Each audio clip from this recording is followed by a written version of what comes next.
নমস্কার, আমি জয়ন্তী আপনাদের জন্য একটা নতুন রেসিপি নিয়ে এসেছি।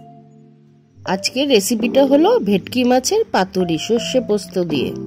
ভেটকি মাছগুলো ধুয়ে পরিষ্কার করে নিয়েছি, এইবার ম্যারিনেট করে নেব। এই মশলাটার মধ্যে সর্ষের তেল মিক্সড করে নিচ্ছি। নুন আর লেবু দিয়ে 1 ঘন্টা মাখিয়ে রেখেছিলাম, এবার ম্যারিনেট করে নেব।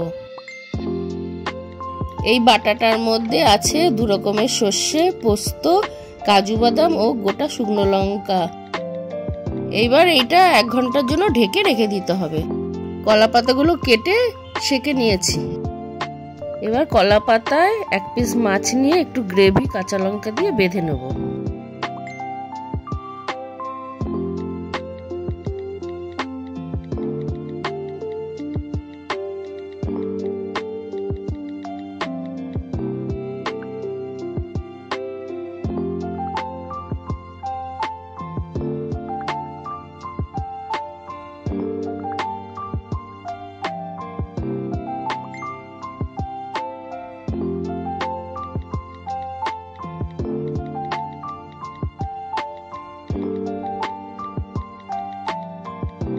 এইভাবে সবকটা বেঁধে নিচ্ছি।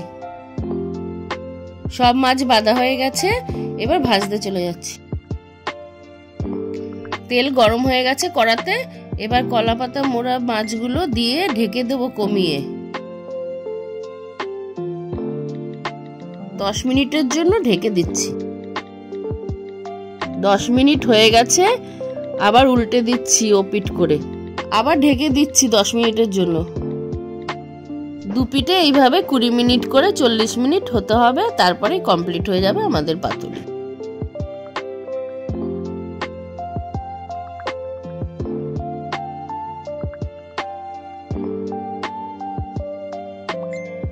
ঠান্ডা হয়ে গেছে, এইবার একটা পাতুরি কেটে দেখলাম খুব সুন্দর তৈরি হয়ে গেছে, সেন্টটাও খুব ভালো বেরিয়েছে।